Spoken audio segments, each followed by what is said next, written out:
Welcome to the 2024 Kentucky Assigners Information for Coaches and Umpires. This presentation will include rules resources, points of emphasis, misconduct procedures, rules changes, editorial changes, USA Lacrosse insurance for officials, assigning notes, learning pathways, base certification, and assigners and sub-assigners for the 2024 season in Kentucky. This presentation should not be seen as replacing the 2024 Kentucky Lacrosse Umpires Board meeting or rules interpretation clinic, nor should it replace in any way the USA Lacrosse requirements for certification as an umpire. This presentation is based on the 2024 Girls High School Lacrosse Rules Interpretation provided by USA Lacrosse and the National Federation of High Schools. Rules resources. Follow these links, if you will, for these important resources. Please notice that the 2024 Girls Lacrosse Rules book, published by the NFHS, is just now coming out in both electronic format and softcover format. The USA Lacrosse 2024 Women's Game Officials Training Manual has yet to be made available, but the 2023 manual is still available. Points of emphasis for this season. Stick to body contact is one of the 2 points of emphasis for this season. Legal and safe use of the crosse is essential to minimize risk and to preserve girls lacrosse as a game which allows players to play with limited protective equipment. Coaches must teach proper and legal stick skills. Players must not initiate illegal stick-to-body contact by using the stick to hit, push, or displace an opponent. Officials must recognize, call, and penalize illegal stick-to-body contact as required by the rules.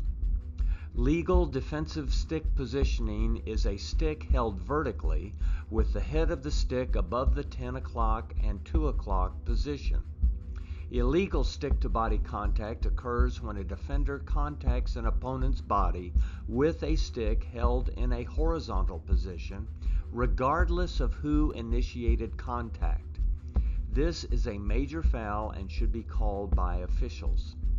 Proper coaching, appropriate play, and diligent officiating regarding legal use of the stick will minimize risk and maintain the integrity of girls lacrosse. The second point of emphasis for the 2024 season is dangerous play in the 8-meter arc. There's high potential for dangerous play and injuries within the 8-meter arc. Players can play safely in this area by maintaining control of their stick and body, avoiding illegal stick-to-body contact, shooting safely, and not pushing opponents. Officials must be in the proper position to effectively officiate play in the 8-meter arc. They must know and concentrate on their area of responsibility. Officials must always be watchful for dangerous follow-through, dangerous propelling, and dangerous shots that heighten the risk of injury of defenders and goalkeepers. Controlled and safe play in the 8-meter arc, coupled with effective officiating, can significantly decrease injuries while maintaining the pace of play and the integrity of the game. The Kentucky High School Athletic Association has a good standard for appropriate conduct and behavior during games by spectators, coaches, and players. Sideline and bench conduct is the #1 reason for the loss of officials. Officials should have the wisdom to have a certain amount of leniency for the head coach in varsity contests, but Officials must deal with the head coaches professionally. Fans should be dealt with by host management and not directly by umpires.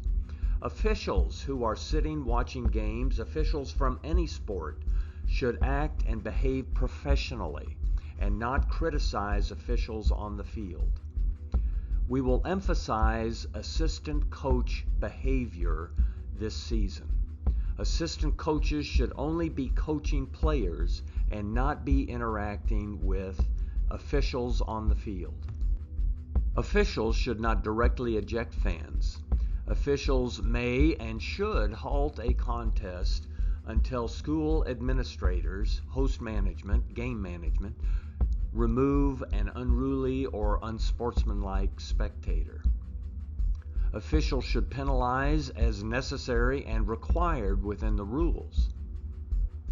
If an unruly or unsportsmanlike spectator is not removed, then the game can be terminated within the rules of the sport. Everyone has freedom of speech, of course, but not freedom from consequences. It is a privilege to attend a game. Simply paying for a ticket or serving as a coach does not give a person unlicensed, unrestricted, unfettered access to criticizing and demeaning anybody who is a part of the game.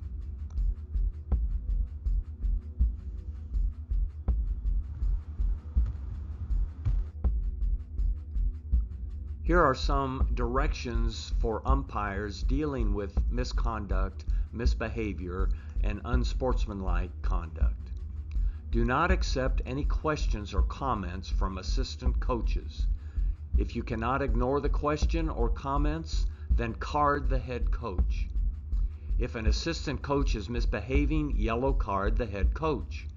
For the second infraction by an assistant coach, red card the head coach. By NFHS rule, the only way to remove the misbehaving assistant is to red card the head coach. Then both coaches are removed from the game.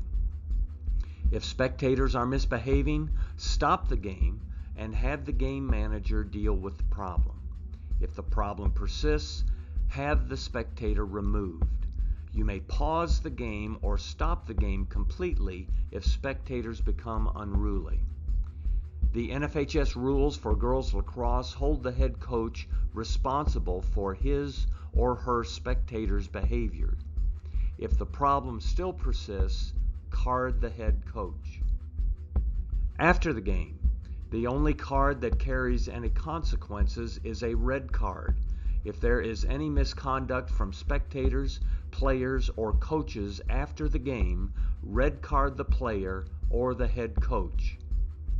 Accept no personal comments about your judgment, abilities, or appearance as an umpire from any source before, during, or after the game. Both leagues in Kentucky follow the KHSAA in having zero tolerance for racial, obscene, or demeaning language directed toward any game participant, official, player, or coach. If you observe words and identify an individual on the field using inappropriate language, the person should, at a minimum, receive a yellow card.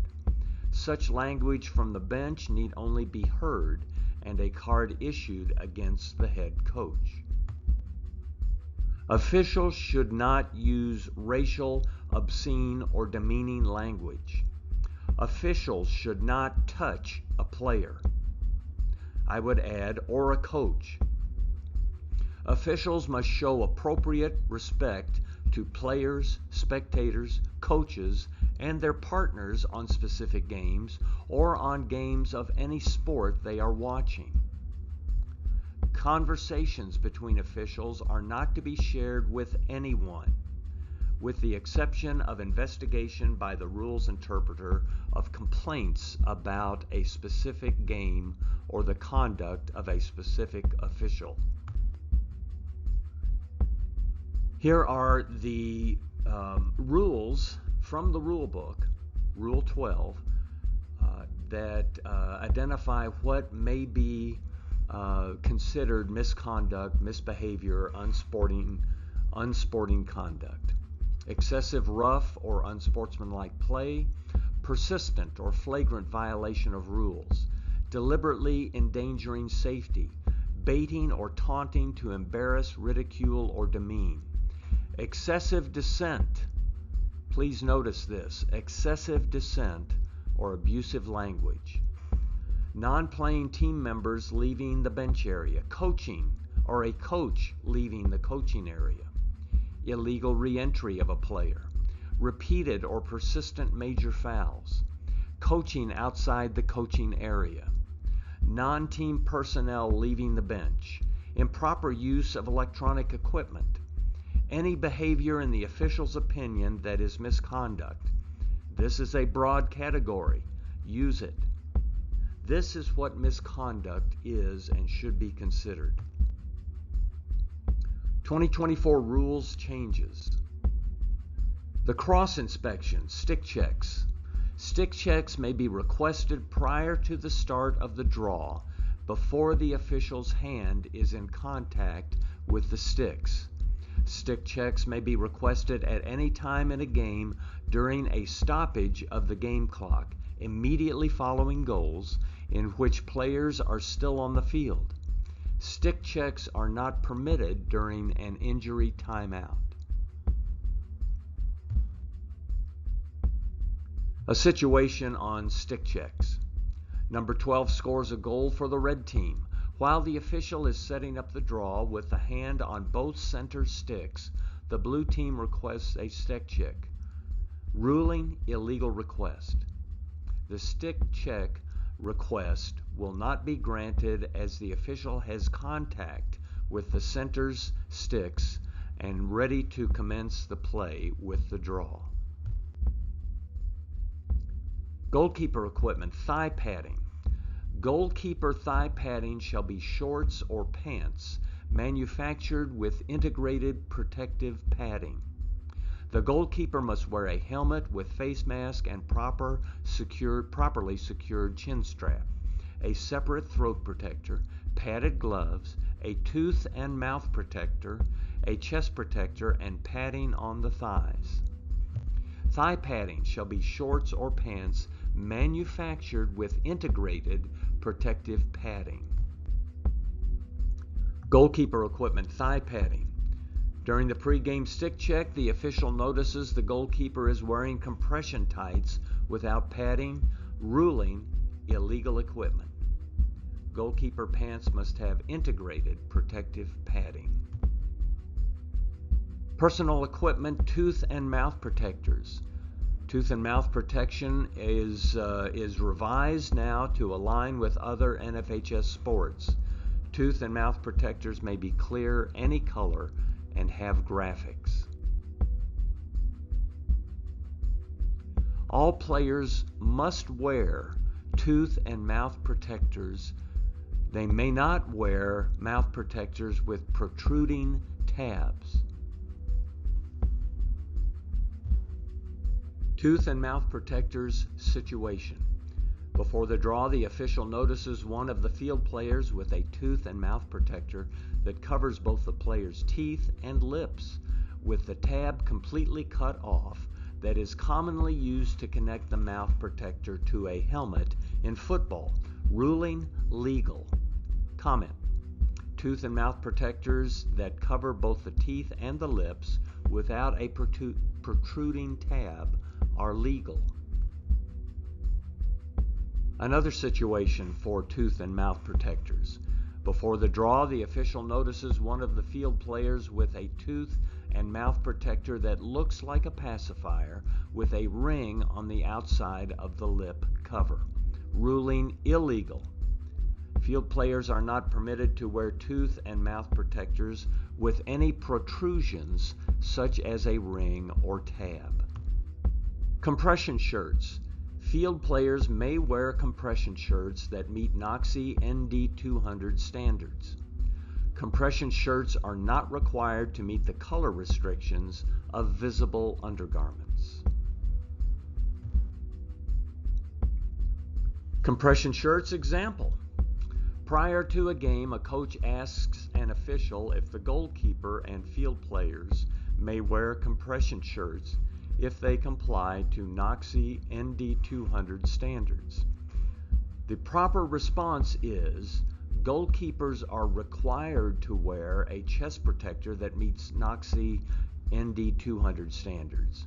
Field players are allowed to wear compression shirts that meet NOXI ND 200 standards.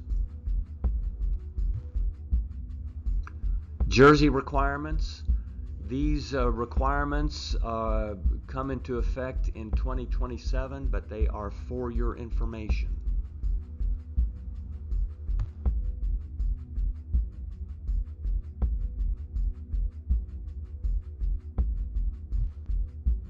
An important rule change this year is the duration of play.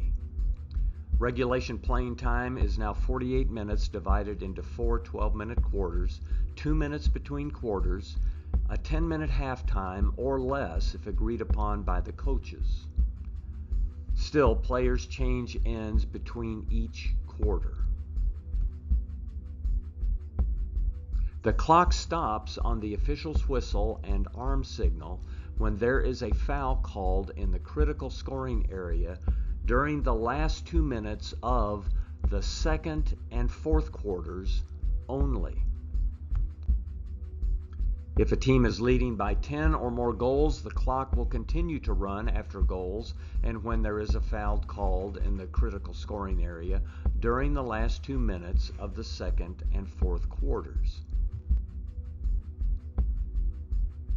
The maximum regulation playing time is 48 minutes in 4 12-minute quarters.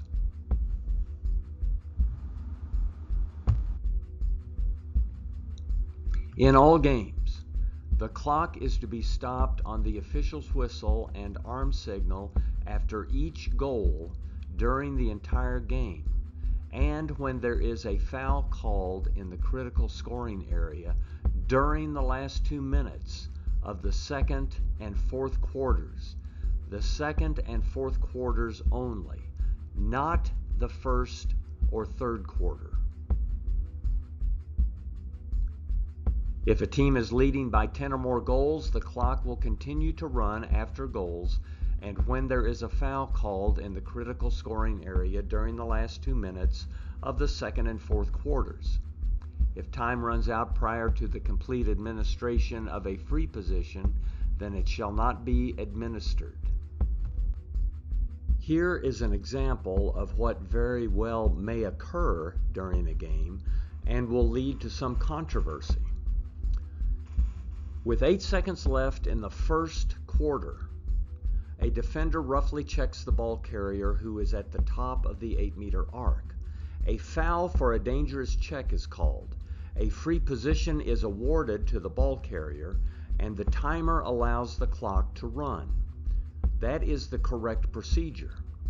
The clock is stopped for fouls in the critical scoring area during the last 2 minutes of the second and fourth quarters only.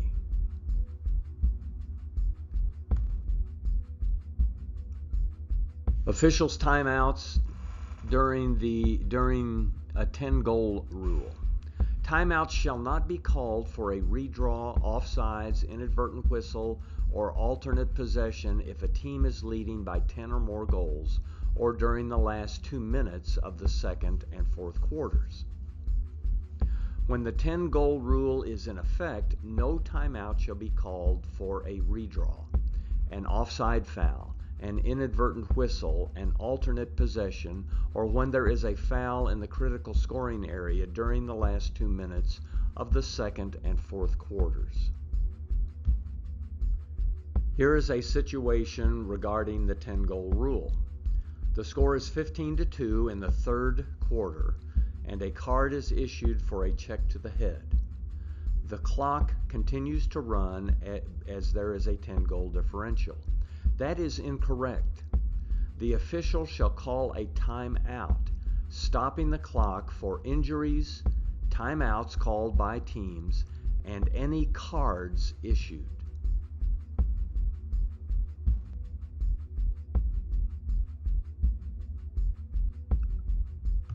During injury timeouts called by officials, coaching is now allowed during that period. During an injury timeout, the teams go over to the sideline to talk with their coaches. That is legal. Coaching is permitted during injury timeouts. The self-start.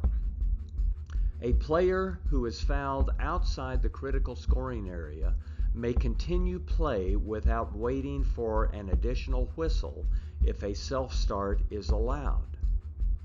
Following a whistle blown for a foul outside of the critical scoring area, the player who is awarded the free position may continue the course of play without waiting for an additional whistle. Here's a situation. The red player is fouled outside the critical scoring area. The red player does not stop and continues running down the field. The official blows the whistle and requires the player to return to the spot of the foul and restart play because the player's full body did not come to a stop before self-starting. That is incorrect. The red player may continue to run without coming to a stop or pausing to wait for a whistle to restart. False starts. A false start foul is not called when a player self-starts outside the critical scoring area, when a self-start is not an option. Play is simply reset. A delay of game foul may be called if this violation continues. A false start should be called if the player before the whistle steps or makes any movement simulating the beginning of play when a foul is within the critical scoring area and a free position is awarded to that player in their offensive end of the field at an 8-meter hash mark, 12-meter fan, or on the dot. False start may be called on any player regardless of whether they have the ball or not. Situation on false starts. Offsetting fouls are called in the midfield, and the red team is awarded the ball on the alternating possession. The red player self-starts. The official blows the whistle for self-starting when self-start is not an option and awards the ball to the opponent for the false start. This is incorrect. When a player self-starts, when it is not an option, like during an alternating possession, the free position is simply reset and no penalty is assessed. A delay of game foul may be called for continued violations. Major fouls, 3 seconds. For a 3-second violation when the ball is outside the critical scoring area and below the goal line extended, the free position is awarded at the closest dot. When the defense is called for a 3-second violation, the free position will be awarded based on the spot of the ball when the violation occurred. When the ball is outside the critical scoring area and below the goal line extended, the free position will be awarded at the closest dot. Here's a situation for the penalty for 3 seconds. The ball is outside the critical scoring area and below the goal line extended when blue number 3 is called for a 3-second violation. Ruling. The penalty is administered at the dot. Blue number 3 is placed 4 meters behind. All others may not be closer than 4 meters. There are some editorial changes that really have no great impact on calling the game. One editorial change is a clarification of the unified field diagram.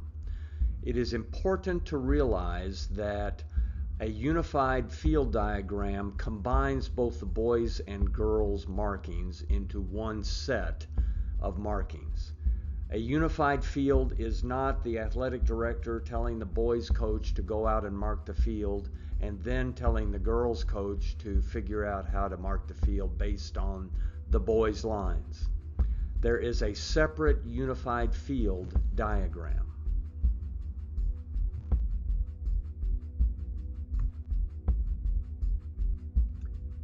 Electronic equipment may be used during play by coaches on the sideline or within the coach's area, and non-playing team members, athletic trainers, and/or other individuals connected with the team. All players must wear numbers on the front and back of the uniform jersey. Numbers must be of a solid color and clearly contrasting with the body of the jersey, regardless of trim. A game is considered legal and complete if 75% of playing time has elapsed. That would be 3/4. Following a whistle blown for an offensive foul inside the critical scoring area, a player awarded the free position in the player's defensive end shall take the free position at the spot of the foul.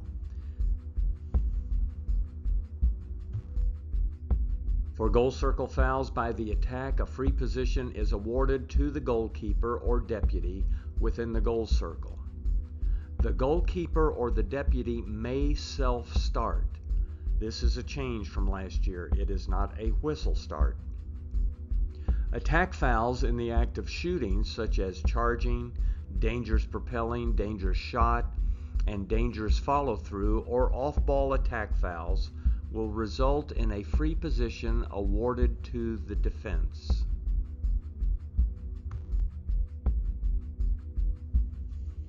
That ends any rules or editorial changes.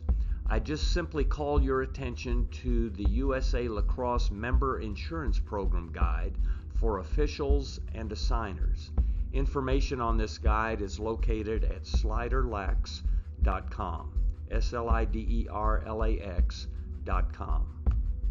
Some quick notes on assignments and pay. There are 4 new teams in the Kentucky Scholastic Lacrosse League, and there is 1 new team in the Commonwealth League. By 1 February, home schedules need to be submitted using the game import template to avoid another layer of human error. By 15 February, assigner fees are due, and you can see the assigner fees listed there. The Kissel Northern Kentucky teams are being assigned by Shekhar Singh, who will also be the rules interpreter for the games that he assigns. Kissel Northern Kentucky pay is per the Ohio fee schedule, and these games will use a combination of Ohio and Kentucky officials. Always expect payment no later than 2 weeks after a game. Remember, umpires, you are private contractors, and it is important that you track and make the first contact about pay issues. Coaches and ADs, please check your games at least 1 week before the game is scheduled to make sure officials have been assigned, to double check my work. Officials, communicate 1 to 2 days before your game with the athletic director. Also, in Arbiter, check for correct fees. Travel fees are complicated, and they will be listed in the fee section for pay by the host school. If you are not on Arbiter currently, please let me know, me being John Slider, and you may send an email of your email address so I may invite you to be a part of Arbiter.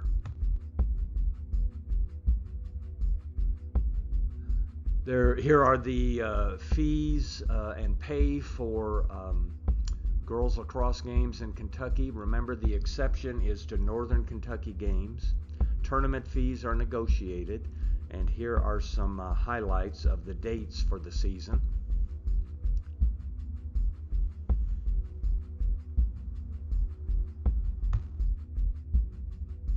There are now 3 learning pathways for USA Lacrosse. The important one right now is the base certification. Apprentice certification and advanced certification may be done at any time during the year, during or after the season. Base certification is required for umpiring regular season games and postseason games in Kentucky. Here are the requirements for base certification: membership in USA Lacrosse. This will open all the other requirements to you: the rules online course, the annual rules exam, and the annual professional development course. Other requirements are that the umpire has a current field evaluation. If you need to know if your field evaluation or rating is current, please contact Jeremy Schmidt. You must pay dues. Dues include your arbiter access. And then finally, you must attend the club rules clinic and business meeting. So you need to have all of your requirements for certification that are required by USA Lacrosse, and then you need to have the field evaluation and be a member in good standing of club, Kentucky Lacrosse Umpires Board. I'm Dr. John Slider. Here's my contact information and also my unofficial weblog that I put a lot of information that you will need, sliderlax.com. Dr. Kristen Eggerin will work again this year as a sub-assigner and step in if I need her assistance. Also, Dr. Trent Hafler is going to be learning the assigning process this season. I'm retired and usually available during the day, not available probably during game time, and then in the evenings as well. You can reach me by telephone call, text, or email. This concludes the presentation. If you have any questions, get in contact with me by telephone, email, or text. I'm happy to respond as quickly as possible to get you any information you need. This was about a 30-minute plus presentation, but I'm sure there's some information that you need. Please get in contact with me, coaches or officials or athletic directors. Thank you very much. We look forward to seeing each other on the field, I'm sure. Take care.